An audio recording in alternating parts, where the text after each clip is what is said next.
Merci de votre attention. L'actualité ce soir, Lomé la semaine prochaine, capitale du 16e Forum de la Goa, attendu des entrepreneurs de différents pays. Quelles sont les possibilités de financement des entreprises togolaises? Nous posons la question ce soir. 31 juillet, journée de la femme africaine célébrée hier. Beaucoup d'efforts consentis ces dernières années pour la promotion de la femme togolaise. Mais combien sont-elles aujourd'hui représentées dans les différentes sphères? La préoccupation demeure. Et puis, cette journée de Paris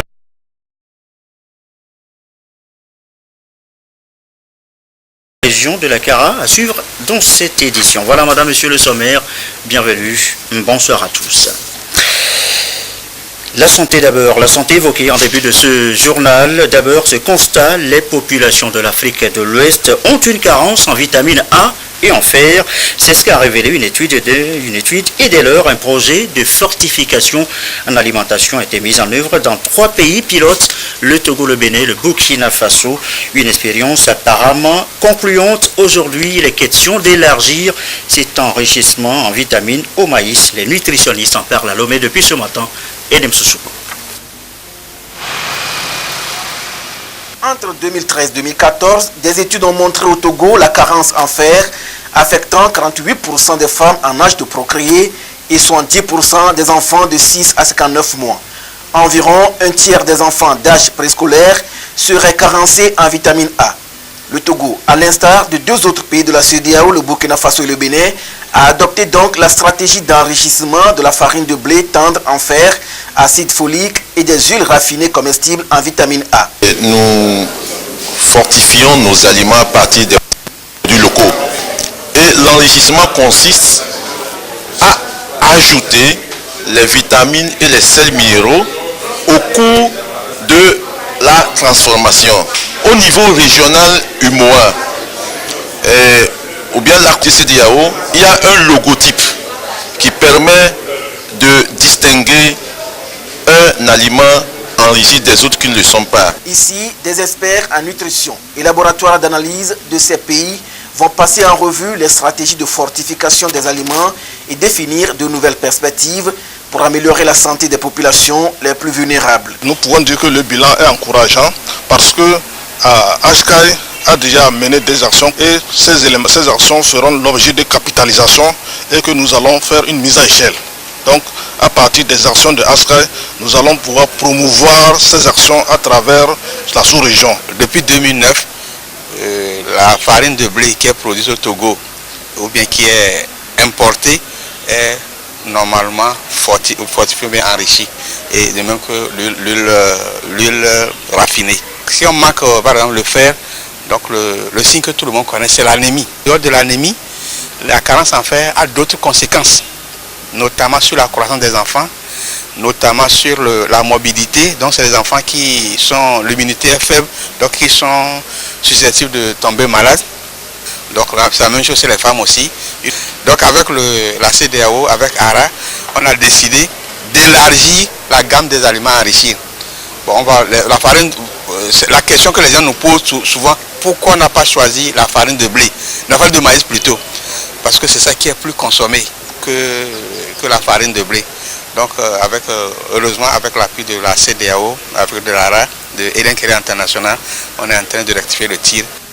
Pour marquer leur engagement, les commissions de la CEDEAO et de l'UEMOA ont entrepris avec succès le processus d'harmonisation des normes relatives à l'enrichissement de l'huile en vitamine A, de la farine de blé en fer en acide folique et le sel en iode. L'important défi à relever reste le contrôle de la qualité. Et Lomé, justement, capitale à Goa, la semaine prochaine, je vous l'annonçais tout à l'heure en titre, il est donc venu le temps de séduire, d'attirer des investissements pour les producteurs, pour les entreprises aussi. Seulement cette question ce soir, comment est-elle possible pour les entreprises d'obtenir des financements par les mécanismes à Goa? Question, élément de réponse, Lucassi. La loi sur la croissance et les opportunités économiques en Afrique, AGOA, a été conçue pour accroître les échanges commerciaux entre les États-Unis et les pays subsahariens éligibles. AGOA offre donc des préférences hors taxes pour des milliers de produits fabriqués et transformés sur le continent africain. Les différentes entreprises du Togo, respectant les normes internationales du commerce, pourraient bénéficier et tirer des profits énormes des opportunités qu'offre cette loi. Le Trade Hub, une branche de suivi de la loi AGOA, promet l'accès au financement des entreprises et pour les transformateurs. Il appuie les grandes usines de transformation auprès des institutions financières. Les jeunes entreprises de l'Afrique subsaharienne peinent toujours à trouver des banques locales pour fournir le fonds de roulement adéquat pour l'achat de la matière première et couvrir leurs coûts opérationnels. C'est le cas du Togo, malgré les multiples efforts déployés par le gouvernement à travers les mécanismes comme le FAIEG, le PRADEB et le FNFI. Cela reste encore insuffisant. Le Trade Hub œuvre par le biais de l'AGOA en éliminant ces obstacles. En mettant en contact les sociétés de transformation et les producteurs avec les institutions financières et les acheteurs américains pour un préfinancement assuré, promouvant ainsi des accords d'écoulement des produits issus de l'agroalimentaire, le textile et l'agro-industrie. Déjà à la Chambre de commerce et d'industrie du Togo CCIT, un centre est créé afin d'assurer l'orientation et de faciliter les liens pour les entreprises à travers le pays. Dénommé Centre Ressources AGOA, ce repère des entrepreneurs offre des conseils aux entreprises nationales prêtes à exporter leurs produits sur les questions commerciales d'ordre majeur et les aidant à tirer parti des dispositions de l'AGOA. Ainsi, tout entrepreneur ou homme d'affaires ou encore producteur du Togo respectant les critères internationaux d'échanges commerciaux se voit donc gratifié des frais de douane durant la transaction vers les États-Unis. Un gain qui lui permet de réaliser plus de bénéfices et d'accroître sa production. Et qui parle de croissance de production fait appel à plus de main-d'œuvre. C'est donc des emplois qui seront créés pour les jeunes ruraux si la loi AGOA est bien exploitée. En plus de cela, beaucoup de devises reviendront au Togo et cela favorisera la circulation de plus de liquidités. Le 16e forum de la loi AGOA qui se tiendra à Lomé offrira donc l'opportunité aux entrepreneurs togolais de mettre en exergue leurs produits et séduire davantage les acheteurs africains et des États-Unis par la qualité de leurs produits. Du 8 au 10 août prochain, les phares seront donc projetés sur le Togo, une occasion d'attirer davantage d'investisseurs et faire fleurir plus que ça l'économie togolaise. Bien noté, Lucassi et le Forum AGOA à Lomé, c'est plusieurs pays qui vont donc tous, entre guillemets, vendre leurs atouts aux États-Unis. Et quand nous parlons entreprises, eh bien nous parlons bien sûr des entreprises togolaises, chacun tirant la couette vers soi. Alors, pour que les entrepreneurs togolais puissent exporter leurs produits vers les États-Unis, les autres marchés du continent par exemple, de quels atouts logistiques dispose aujourd'hui le Togo?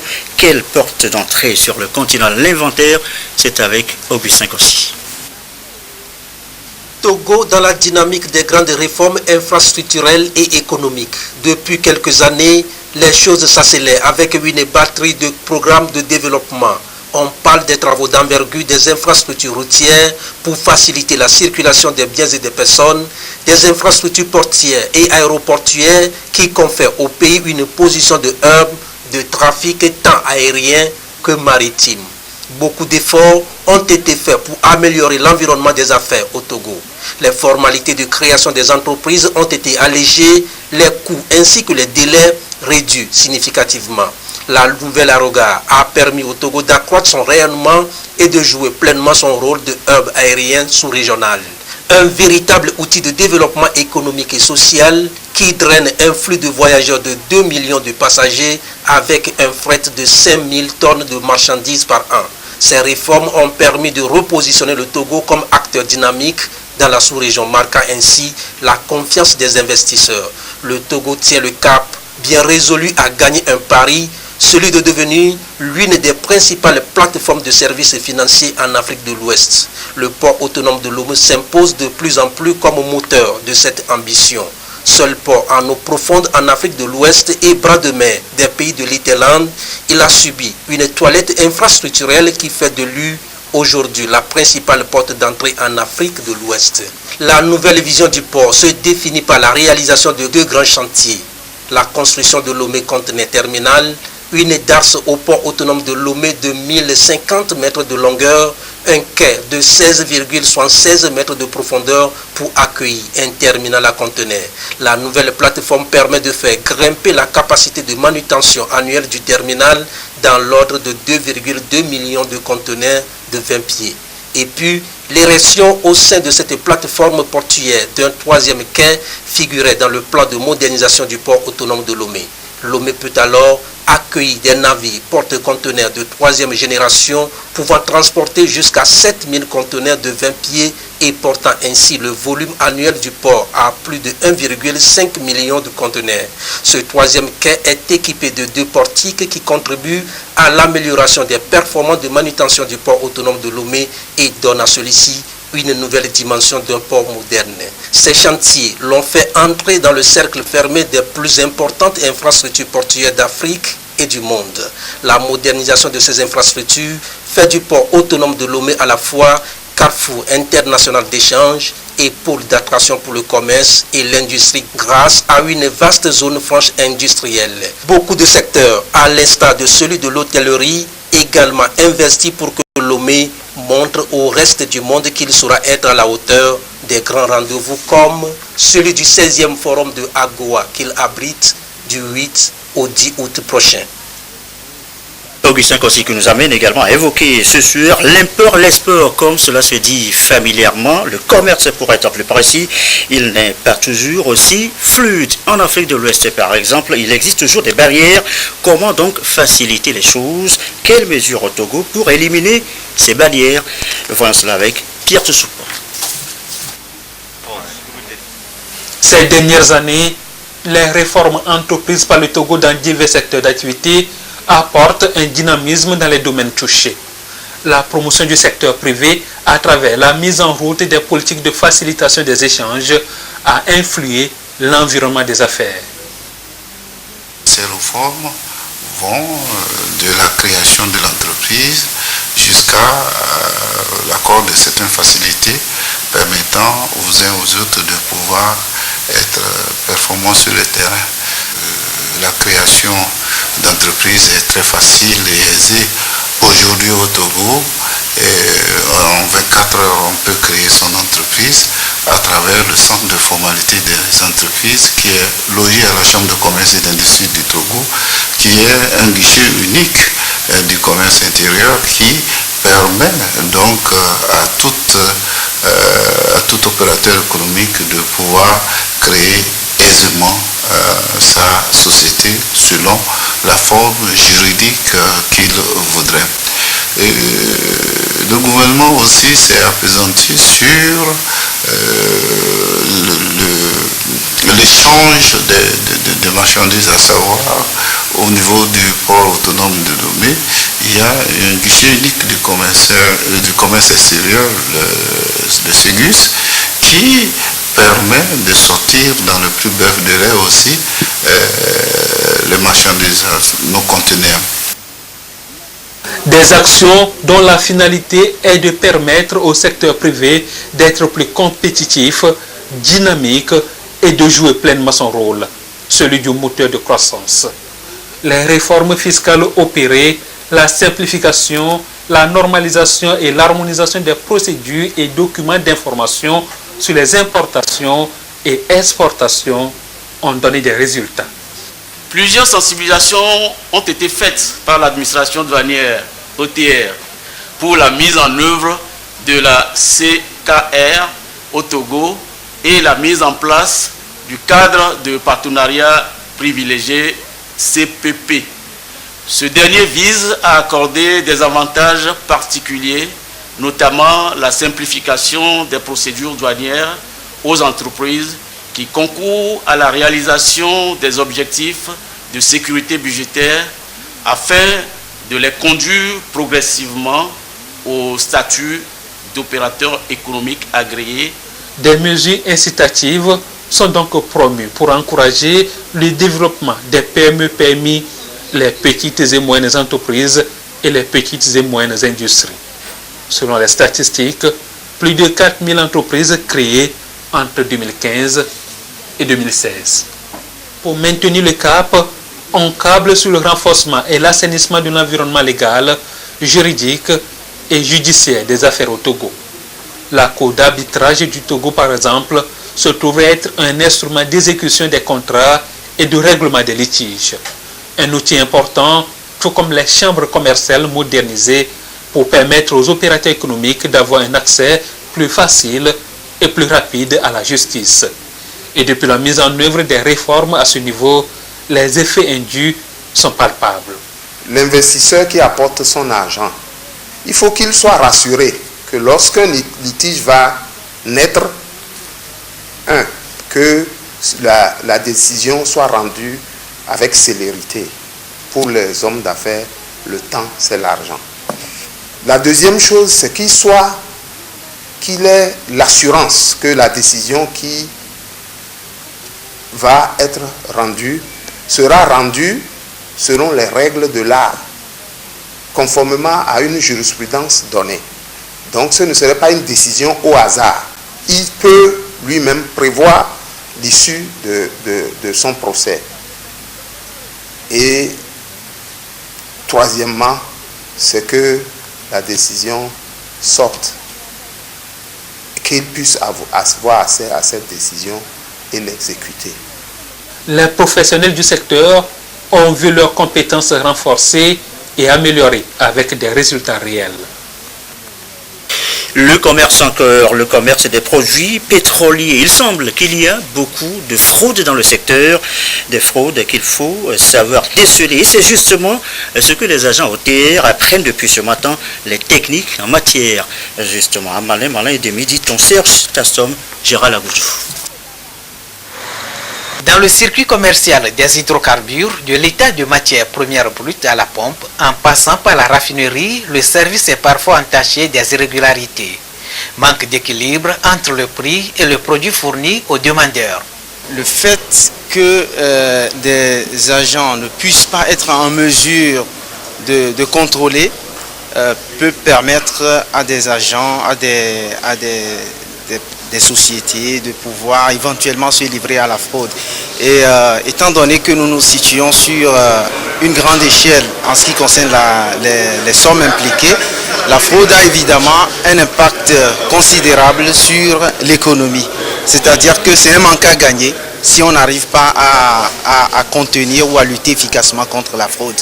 Pour départager les deux parties prenantes, fournisseurs et demandeurs de services pétroliers, les agents de douane de l'Office togolais des recettes OTR s'approprient le système de jaugeage et des mécanismes de calcul métrique pour une lutte efficace contre la fraude en matière des produits pétroliers.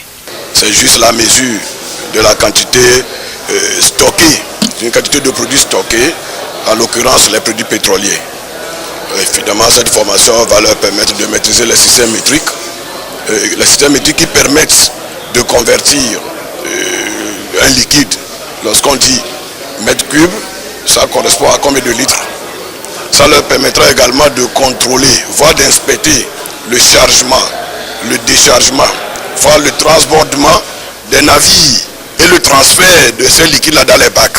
Les présents travaux ont reçu l'accompagnement du PAMOSI, projet d'appui à la mobilisation des ressources et au renforcement des capacités institutionnelles financé par la Banque africaine de développement. L'OTR au front également à Niamtougou, mais ici il est plus question de préparer le terrain avec les contribuables pour que ces derniers puissent payer les taxes et impôts à temps et sans grincement de dents. La séance sensibilisation, Nestor Monsou. Fédérer pour bâtir, c'est l'un des slogans de l'Office togolais des recettes.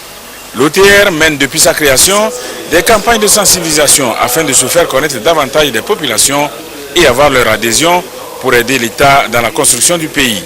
C'est à ce titre que la division de la communication et services aux usagers de l'OTR a rencontré les contribuables de Niamtougou. Les échanges ont tourné autour du civisme fiscal.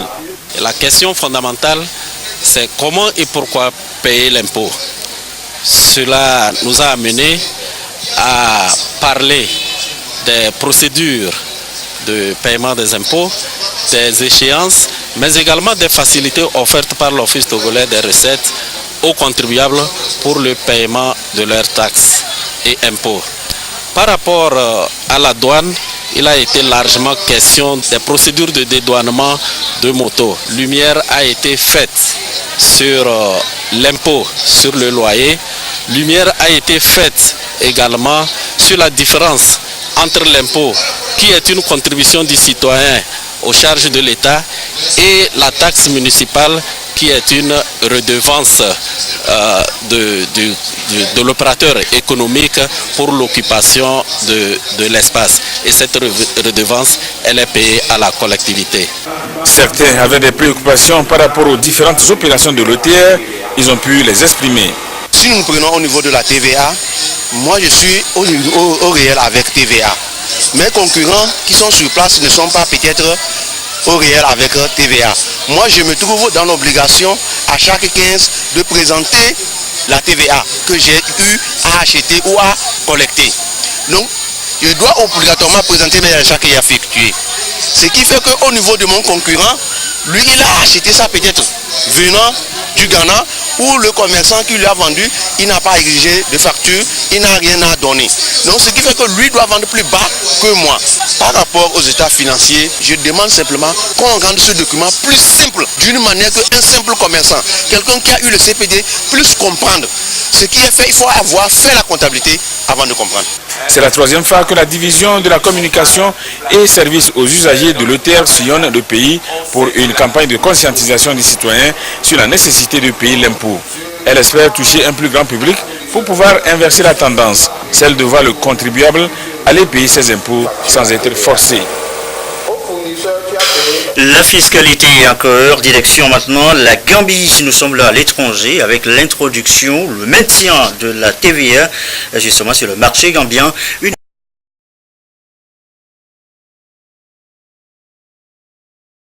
fiscale dans l'espace. Le ministre gambien des Finances et des Affaires économiques, Amadou Sané, maintiendra la taxe sur la valeur ajoutée. Introduite depuis une décennie par l'ancien gouvernement de Yaya Jammeh, c'est une taxe sur les biens et les services de consommation. Elle impose entre autres aux non-gambiens salariés des pays de la CEDEAO le paiement d'un permis annuel de résidents et de travailleurs de 10 000 dalassis et aux salariés étrangers en dehors de l'espace CEDEAO 40 000 dalassis. Ces mesures fiscales vont permettre à l'État gambien d'apporter un ballon d'oxygène sur ces recettes fiscales. Au demeurant, il va falloir aussi faire face à d'autres mesures d'assainissement de l'économie pour pouvoir faire face justement au déficit budgétaire. Les contributions sociales des employeurs gambiens sont estimées à 10%. 15 entreprises gouvernementales ont actuellement des arriérés impayés se chiffrant à 1,2 milliard de dalassis. Pourtant, on estime à plus de milliards de dalassis le déficit de la balance gambienne. Des analystes estiment que la revue du mode de paiement des arriérés d'impôts pourrait davantage stimuler l'environnement des affaires. Personnellement, je suis favorable à ce que cette TVA soit maintenue, mais il faudrait qu'elle soit réaménagée, passer peut-être d'un taux plus élevé à un taux moins élevé. Il ne peut pas juguler toute la crise qu'il y a. Il faut encourager le secteur privé et justement, une façon d'encourager le secteur privé, c'est de faire en sorte que les activités économiques puissent tourner. Et les activités économiques ne tournent pas si les gens n'ont pas de pouvoir d'achat pour acheter des biens et des services. L'économie gambienne souffre de la faiblesse des investissements étrangers. La non-productivité dans les secteurs de l'agriculture et du tourisme empêche une véritable compétitivité de l'économie. Pour preuve, les flux d'investissements directs étrangers entrants sont passés de 35 millions de dollars en 2014 à 2 millions de dollars en 2016. Il est 20h25. Retour chez nous. Hier, c'était le 31 juillet. Nous l'annoncions aussi en titre. Le Togo a célébré aussi la journée internationale de la femme africaine, la journée de la femme africaine. Aujourd'hui, beaucoup d'efforts, vous le savez, sont menés en faveur de la promotion des femmes. Mais une préoccupation demeure. Combien sont-elles représentées dans les différentes sphères et questions? La préoccupation demeure. Nous reviendrons sur cette préoccupation dans nos prochaines éditions. Sachez aussi que la commission de réflexion sur les réformes politiques, institutionnelles et constitutionnelles est en tournée d'échange à l'intérieur du pays. Après Mandjouri et Naki-Est, la commission était à Dapan, échange avec les autorités politiques, administratives, religieuses, militaires, associatives, les CDQ. Nous reviendrons là aussi en image sur ce sujet. Le reste de l'actualité, la 25e promotion de l'École nationale des aides sanitaires de secours et enfants de formation. La promotion baptisée Soins de qualité au service de tous a été conviée à une cérémonie de remise de diplôme. C'était dimanche dernier. Ils étaient au total 116 lauréats, dont 57 filles. La marque Bojona. Ils sont au total 116 étudiants de l'École nationale des aides sanitaires de Sokode à obtenir leur diplôme de fin de formation. 59 accoucheuses et 57 infirmiers. Ces étudiants ont été formés pendant 3 ans de 2014 à 2017. Ils sont la 27e promotion de la dite école. La formation reçue leur permettra d'être opérationnels. Les récipiendaires sont heureux et expriment une joie parfaite. C'est vraiment une très grande joie pour nous ce jour d'être ensemble et d'appartenir à la famille infirmière. Donc je compte vivement sur la promotion que nous avons baptisée promotion de l'excellence. Avec leur courage et leur dévouement, ils vont accompagner, participer au maintien de la santé des patients qui nous seront confiés. La cérémonie de remise des diplômes a été marquée par 2 interventions, celle de la directrice de cette école et du représentant du ministre de la Santé. Ils ont, dans leur message, prodigué de sages conseils aux récipiendaires en leur souhaitant bonne carrière. Ils doivent vivre en paix avec le client ou le patient, un bon accueil, être dévoués et avoir le respect de la vie et pouvoir garder le secret professionnel. Juste dans les centres, il faut vraiment qu'il y ait de l'humanisme. Le malade qui est malade et qui vient à l'hôpital, au fait, doit se sentir comme chez lui. Peuvent entrer dans cette école créée en 1975 des titulaires du BPC qui réussissent au concours national qui s'organise chaque année par l'État togolais.